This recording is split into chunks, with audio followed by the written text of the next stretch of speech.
विधवा की शादी। सिर्फ 30 साल की थी नीलम जब एक कार हादसे में उसके पति की मौत हो गई। उसकी गोद में था उसका 4 साल का बेटा और ढेर सारी जिम्मेदारियां।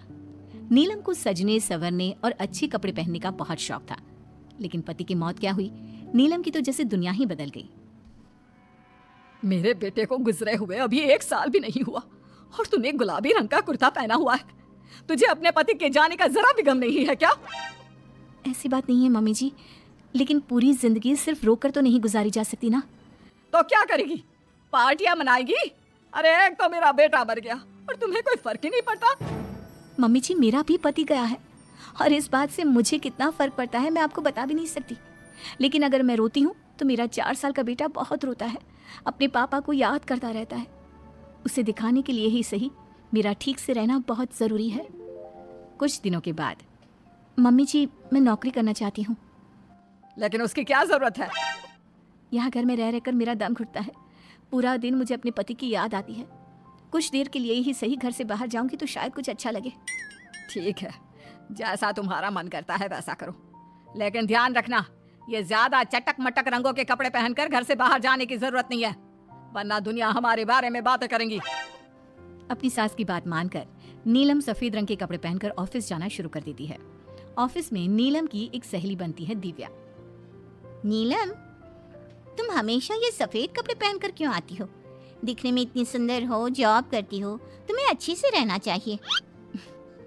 तुम्हें तो पता ही है, 1 साल पहले मेरे पति की मौत हो गई और इसीलिए मेरे ससुराल वालों ने कहा है कि मुझे सिर्फ सफेद कपड़े ही पहनने चाहिए, वरना लोग मुझे गलत समझेंगे। लोगों के हिसाब से तो अपनी जिंदगी जीना ही गलत है, लेकिन तुम कब तक ऐसे रहोगी? जो हो गया उसे भूल जाओ। मेरा भी बहुत मन करता है कि तुम लोगों की तरह रंगीन कपड़े पहनूं, अच्छे कपड़े पहनकर तैयार होकर रहूं, लेकिन फिर मोहल्ले वाले और रिश्तेदार मेरे बारे में उल्टी सीधी बातें बनाने लगते हैं। देखो, तुम जॉब करती हो, तुम्हें लोगों की बातों की परवाह नहीं करनी चाहिए। अगले दिन नीलम जाने के लिए तैयार होती है और रंगीन कपड़े पहन लेती है। ये देखकर नीलम की सास को गुस्सा आ जाता है। देखो बहू, तुम्हें समझाया था ना, अब तुम विधवा हो, तुम्हें ऐसे रंगीन कपड़े नहीं पहनने चाहिए। मम्मी जी, अगर मेरे पति की मौत हो गई तो इसमें मेरी क्या गलती? और सफेद कपड़े पहनने से आखिर क्या हो जाएगा? क्यों नहीं पहन सकती मैं रंगीन कपड़े? क्योंकि सफेद रंग विधवाओं के लिए बना है और तुम्हें रंगीन कपड़े पहनने का अब कोई हक नहीं है। तभी वहाँ पर नीलम की सहेली दिव्या आ जाती है। वो नीलम की सास की सारी बातें सुन लेती है। आंटी जी, विधवा होने का मतलब ये तो नहीं कि इंसान अपनी जिंदगी जीना छोड़ दे और रंगीन कपड़े पहन लेने से क्या हो जाएगा। एक विधवा लड़की बाकी के सारे काम तो करती है ना, खाना खाती है, घर के काम करती है, फिर रंगीन कपड़े क्यों नहीं पहन सकती? वो इसलिए ताकि विधवा होने के बाद किसी दूसरे आदमी की नजर में ना आए। अरे रंगीन कपड़े पहनेगी तो सुंदर लगेगी, फिर कल को आकर कहेगी मुझे दूसरी शादी करनी है, तब हम क्या करेंगे? हाँ तो ठीक है ना, इसमें गलत क्या है?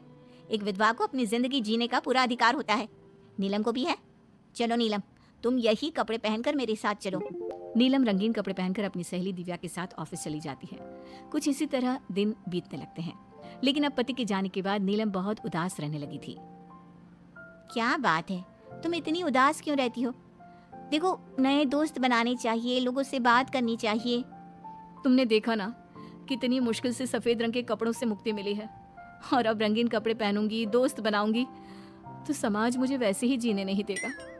इस मामले में तुम्हें समाज की परवाह नहीं करनी चाहिए नीलम। लोगों का काम क्या है? बातें बनाना ही तो है। कुछ दिनों के बाद नीलम के ऑफिस में एक लड़का आता है। उसका नाम अमर था। वो धीरे धीरे नीलम को पसंद करने लगता है और एक दिन वो नीलम से कहता है, नीलम, तुम मुझे बहुत अच्छी लगती हो, मैं तुमसे शादी करना चाहता हूँ। लेकिन अमर, मैं एक विधवा हूँ और मेरा 4 साल का एक बच्चा भी है, मैं तुमसे शादी नहीं कर सकती।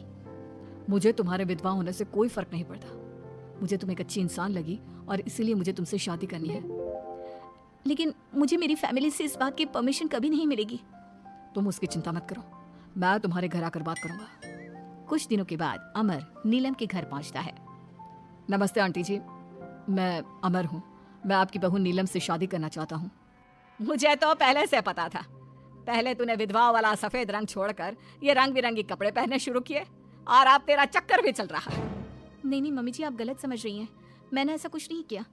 अगर ऐसा कुछ नहीं किया तो फिर कौन है ये लड़का, और यहाँ हमारे घर तेरे साथ शादी करने की बात करने क्यों आया है?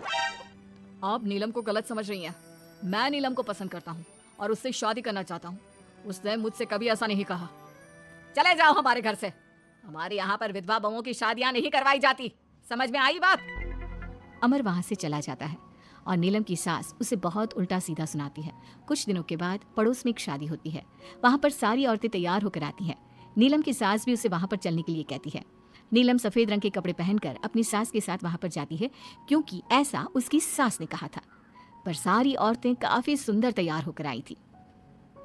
देखो तो मेरी साड़ी का कलर कितना सुंदर है, तुम्हें पसंद आया? और ये देखो मेरे कंगन, पिछले महीने ही दिलवाए थे मेरे पति ने, कितना अच्छा डिजाइन है ना? अरे तुम्हारी मेहंदी तो दिखाओ, रंग तो बहुत सुंदर आया है। लगता है तुम्हारा पति बहुत प्यार करता है तुमसे। और नहीं तो क्या। और वैसे भी ना, मुझे मेहंदी का ये लाल रंग बहुत पसंद है। अरे जरा उधर तो देखो, ये नीलम वहाँ पर क्या कर रही है? हम सबके बीच में विधवा का क्या काम? अरे इसका यहाँ होना तो मनहूसियत है। इसकी सास को इतना भी नहीं पता कि इसे यहाँ नहीं लाना चाहिए था। ऐसे सफेद कपड़े पहनकर बैठी हुई है, दूर से पता चल रहा है कि उसका पति मर गया। नीलम की सास ये सारी बातें सुन लेती है और फिर अपनी बहू के उदास चेहरे की तरफ देखती है। नीलम की सास को इस बात का एहसास होता है कि उसने अपनी बहू के साथ अच्छा नहीं किया। घर आने के बाद, नीलम, जरा मेरे पास आना बेटा। क्या हुआ मम्मी जी? मुझसे कोई गलती हुई है क्या? लो बेटा, बहुत सुंदर सुंदर और रंगीन साड़ियाँ हैं, ये सब तुम्हारे लिए। और सुनो, वो जो लड़का उस दिन घर आया था ना, क्या नाम था उसका? अमर। उसे कहना कि वो मुझसे आकर मिले। लेकिन अचानक क्या हुआ मम्मी जी? सब ठीक तो है ना? आप ये कपड़े मुझे क्यों दे रही हैं? और अमर से क्या काम है? बेटा, मेरे बेटे की मौत के बाद भी तुम मेरा इतना ख्याल रखती हो, नौकरी करती हो, पैसे कमाती हो। आज जब उस शादी में मैंने दूसरे लोगों की बातें सुनी, तब मुझे इस बात का एहसास हुआ कि विधवा होने के बाद भी तुम्हें जीने का अधिकार है। मम्मी जी मैं कुछ समझी नहीं। देखो बेटा, जो चला गया वो चला गया, लेकिन आज के बाद तुम रंगीन कपड़े पहनोगी, खुश होकर रहोगी। और हाँ, मैं खुद तुम्हारी शादी अमर के साथ करवाऊंगी। लेकिन मम्मी जी आप ये सब क्यों कर रही हैं? मैं तो आपके कहने पर सफ़ेद कपड़े पहनकर शादी में गई थी। वही तो बेटा, मुझे अच्छा नहीं लगा। और ऐसा तो किसी किताब में नहीं लिखा कि विधवा होने के बाद एक लड़की को सिर्फ सफ़ेद कपड़े पहनने चाहिए। अगर तुम ससुराल में रहकर अपनी जिम्मेदारी उठा सकती हो, तो फिर अपनी जिंदगी में सारी खुशियों पर भी तुम्हारा अधिकार है। नाचने वाली से शादी। दिनेश एक बार अपने दोस्त अमर की शादी में उसके गांव गया। दिनेश और उसके दोस्त शादी में जमकर मजे कर रहे थे। अमर की शादी में एक नाचने वाली लड़की भी आई थी, जिसका नाम था अमृता। उसका नाच देखकर वो लड़की दिनेश को बहुत पसंद आ जाती है। जब वो लड़की शादी में डांस करके वहां से जाने लगती है, तो दिनेश उसके पास जाता है। देखो, तुम मुझे बहुत पसंद हो, तुम बहुत अच्छा डांस करती हो। जी शुक्रिया, डांस की बात तो सही है, लेकिन आप मुझे पसंद करते हैं, ये बात समझ में नहीं आई। इसमें समझना कैसा? मैं तुमसे शादी करना चाहता हूँ। हाँ, आपको पता नहीं क्या, मैं नाचने वाली हूँ और हम जैसी लड़कियों से कोई शादी नहीं करता। बहुत लड़के आते हैं तुम्हारी तरह बातें बनाने वाले, शादी के प्रपोजल्स लेकर। लेकिन शादी कोई नहीं करता। कौन करेगा मुझसे शादी? मैं सच कह रहा हूँ, मैं सच में तुम्हें बहुत पसंद करता हूँ और तुमसे शादी करना चाहता हूँ। मुझे तुम्हारी बात पर बिल्कुल भरोसा नहीं। अगर तुम सच में मुझसे शादी करना चाहते हो तो अपने माँ बाप को साथ में लेकर आना। मैं तुम्हें यहीं इसी गांव में मिलूंगी, ये मेरा पता है। शादी होने के बाद दिनेश अपने घर लौट आता है। अपनी माँ के पास जाकर कहता है, माँ, मैं अमृता नाम की एक लड़की को बहुत पसंद करता हूँ, उससे शादी करना चाहता हूँ। अरे बेटा, लेकिन ये अमृता है कौन? किसकी बेटी है? कैसा घर बार है, कुछ बताओ भी, बस सीधे आकर शादी की बात कर रहे हो। वो क्या है ना, वो लड़की एक नाचने वाली लड़की है। मेरे दोस्त अमर की शादी में मैंने उसे नाचते हुए देखा था। क्या? नाचने वाली लड़की? नहीं नहीं नहीं, नाचने वाली लड़की को हम अपने घर की बहू नहीं बना सकते। लेकिन माँ, मैंने उससे वादा किया है, मैं उसी से शादी करूंगा। वादा करने से पहले अपने माँ बाप से पूछना जरूरी नहीं समझा? किसी भी नाचने वाली को ऐसे शादी का वादा करके चले आए। लेकिन पापा, एक बार आप उससे मिल तो लीजिए, क्या पता आपको भी वो पसंद आ जाए। दिनेश के माँ और पापा दिनेश और अमृता की शादी के लिए तैयार नहीं होते। एक दिन दिनेश के मम्मी पापा अपने गांव से बाहर कहीं जा रहे होते हैं। तभी अचानक से एक गाड़ी वाला दिनेश के पापा के स्कूटर को टक्कर मारकर चला जाता है। दिनेश के मम्मी और पापा दोनों सड़क पर घायल होकर गिर जाते हैं। तभी वहाँ अमृता आती है। अरे अंकल आंटी, आपको तो बहुत चोट लगी है, चलिए मैं आपको हॉस्पिटल लेकर जाती हूँ। अमृता दिनेश की मम्मी और पापा को हॉस्पिटल में एडमिट करवा देती है और उनका ख्याल रखती है। जब दिनेश हॉस्पिटल पहुंचता है, अमृता तुम यहाँ क्या कर रही हो? तो क्या ये तुम्हारे मम्मी पापा हैं? वहाँ सड़क पर उनका एक्सीडेंट हो गया था, इसलिए मैं यहाँ हॉस्पिटल में लेकर आ गई। क्या ये वही लड़की है बेटा जो तुम्हें पसंद थी? हाँ माँ, यही तो है अमृता जिसके बारे में मैंने आपसे बात की थी। हमारी सोच गलत थी। ये लड़की तो बहुत अच्छी है और हम तुम्हारी इससे शादी करवाने के लिए अब बिल्कुल तैयार हैं। उसके बाद दिनेश और अमृता की शादी हो जाती है। अमृता एक नाचने वाली थी और इसलिए वो किसी भी तरह की आवाज पर नाचना शुरू कर देती। एक दिन जब वो किचन में खाना बनाते वक्त झूम झूम कर नाच रही थी। अरे बहू, तुम यहाँ किचन में खड़ी होकर डांस क्यों कर रही हो? यहाँ कौन सा गाना बज रहा है? मम्मी जी, वो कुकर की सीटी का म्यूजिक है ना, बस उसी पर डांस कर रही थी। आप भी सुनिए ना, कितना अच्छा म्यूजिक है। अरे आप कुकर की सीटी पर कौन डांस करता है? अजीब नाचने वाली बहू मिली है। माना दिल की अच्छी है लेकिन कुकर की सीटी पर भी नाचती है। भगवान भला करे। कुछ दिनों बाद दिनेश के पड़ोस वाले घर में कंस्ट्रक्शन का काम चल रहा था और सारा दिन मजदूरों के हथौड़े चलाने की आवाज आती रहती। उस आवाज की वजह से अमृता घर का सारा काम छोड़कर डांस करती रहती। ये देखकर दिनेश के पापा कहते हैं, बेटा तुम नाचने वाली बहू तो ले आए, लेकिन ये तो हथौड़ों की आवाज पर भी डांस करती है। और बेटा अपने घर का काम बिल्कुल छोड़ दिया है। सारा दिन बस मजदूरों के औजारों की आवाज पर डांस करती रहती है। कल मैंने एक गिलास पानी मांगा था तो मुझसे कहती है, पापा बाद में देती हूँ, अभी तो डांस कर रही हूँ मैं, डिस्टर्ब मत करो। माँ पापा आपकी बात सही है। अमृता के ऊपर तो डांस करने का नशा कुछ ज्यादा ही सवार हो गया है। लगता है इसके पुराने काम का भूत इसके सिर में फिर से घुस गया है। अरे लेकिन बेटा हम क्या करें? अब ये पूरा दिन इसी तरह नाचती रहेगी तो कुछ अजीब नहीं लगेगा? एक दिन दिनेश और उसका परिवार जंगल में पिकनिक मनाने जाने का प्लान करता है। दिनेश, उसकी पत्नी अमृता और माँ बाप चारों मिलकर जंगल में पिकनिक मनाने पहुंच जाते हैं। लेकिन तभी वहां पर जंगल के लोग उन्हें घेर लेते हैं।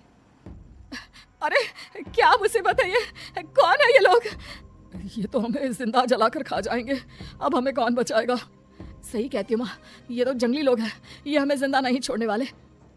अरे डरने से बेहतर होगा कि हम अपने आप को बचाने का कोई उपाय सोचें। तुम्हारा क्या है, तुम तो नाचने लग जाओगी। तुम्हारा दिमाग भी काम करता है और तुम्हारे तो पैर भी काम करते हैं। अरे माँ, ये लड़ने का वक्त नहीं है, हमें कुछ सोचना पड़ेगा। अब सोचने से कुछ नहीं होने वाला। ये जंगल के लोग हमें पका कर खा जाएंगे। वो जंगली लोग दिनेश और उसके परिवार के हाथ पैर बांधकर उन्हें मारने की तैयारी करने लगते हैं। लेकिन उससे पहले वो आग जलाकर जोर शोर से नाचते हैं। उन्हें नाचता देखकर अमृता के अंदर की नर्तकी भी बाहर आ जाती है और वो पेड़ से बंधे बंधे ही जोर जोर से अपने पैरों से ठुमके लगाने लगती है। तभी एक जंगली बोल पड़ता है, लड़की तुम यहाँ पेड़ से बंधे बंधे क्यों नाच रही हो? क्योंकि मुझे तुम जंगलियों से ज्यादा अच्छा डांस करना आता है। अरे जाओ जाओ, हम जितनी तेज डांस करते हैं उतना तो तुम कर ही नहीं सकती। लगा लो शर्त। अच्छा ठीक है, लगी शर्त। अगर तुमने हमसे ज्यादा अच्छा और तेज डांस किया तो हम तुम्हारे परिवार को जिंदा छोड़ देंगे। और अगर तुम हार गई तो हम तुम सबको जिंदा जलाकर खा जाएंगे। अच्छा ठीक है, मुझे तुम्हारी शर्त मंजूर है। अब बजाओ तुम्हारा जंगली ढोल, देखते हैं कौन कितना डांस करता है। वो जंगली लोग जोर जोर से ढोल बजाकर नाचना शुरू कर देते हैं। दिनेश और उसका परिवार उनके नाच की स्पीड देखकर दंग रह जाता है। अमृता भी उनके साथ बराबर से नाचने की कोशिश कर रही थी। धीरे धीरे अमृता ने अपने डांस की स्पीड को कम कर दिया। क्या हुआ, हवा निकल गई तुम्हारी? बढ़िया है हमसे जीतने वाली। बस 1 मिनट रुक जाओ, तुमको तो मैं अभी बताती हूँ। अब तक अमृता धीरे धीरे नाच रही थी ताकि वो सारे जंगली थक जाए और अमृता बाद में जोर जोर से डांस करके उन्हें हरा दे। और ऐसा ही हुआ। अमृता ने अब तेज स्पीड से नाचना शुरू कर दिया। सारे जंगली अब तक थक चुके थे। देखा, अब पता चला कौन ज्यादा अच्छा और तेज नाच सकता है। हाँ हाँ, तुम ही हमसे ज्यादा अच्छा और तेज डांस करती हो। हमने मान लिया, बहुत थक गए, बस भी करो। अरे अभी कहाँ से बस करो, तुम कहो तो मैं दिन रात लगातार नाच सकती हूँ। हम तुम्हारे आगे हार मानते हैं, तुम अपने परिवार को लेकर यहाँ से चली जाओ। देखा माँ, आज नाचने वाली बहू ने हम सबकी जान बचा ली।